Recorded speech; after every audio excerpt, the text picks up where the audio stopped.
Et dans ce journal maintenant avec nous, notre correspondante chroniqueuse Marianne Jean-Didier. Bonjour Marianne.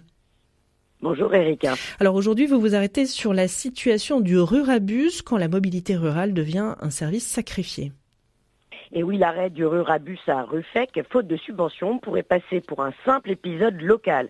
Mais en réalité, voyez-vous, il révèle un problème bien plus large, la manière dont les politiques de mobilité traitent les territoires ruraux, en laissant disparaître des services essentiels, pourtant éprouvés et utiles socialement.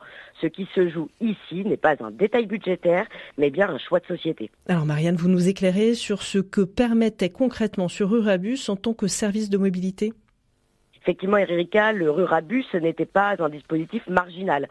Voyez-vous, en 2023, il a assuré plus de 4300 trajets pour 122 usagers, majoritairement des personnes âgées ou à mobilité réduite. Courses, pharmacies, rendez-vous médicaux, pour beaucoup, c'était la seule solution de déplacement. En milieu rural, sans voiture ou avec des difficultés à se déplacer, la mobilité conditionne directement l'accès aux soins, aux droits et à l'autonomie.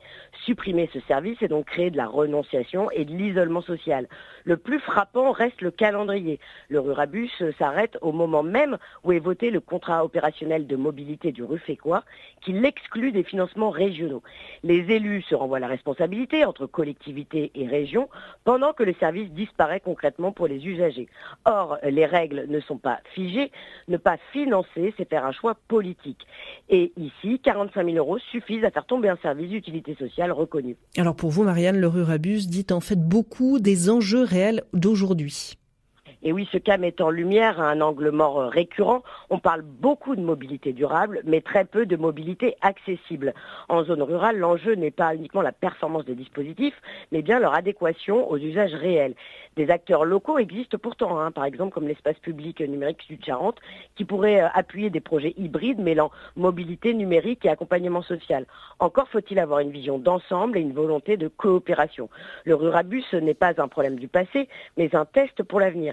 Si la transition écologique et sociale oublie les réalités rurales et les publics les plus fragiles, elle perd évidemment toute crédibilité.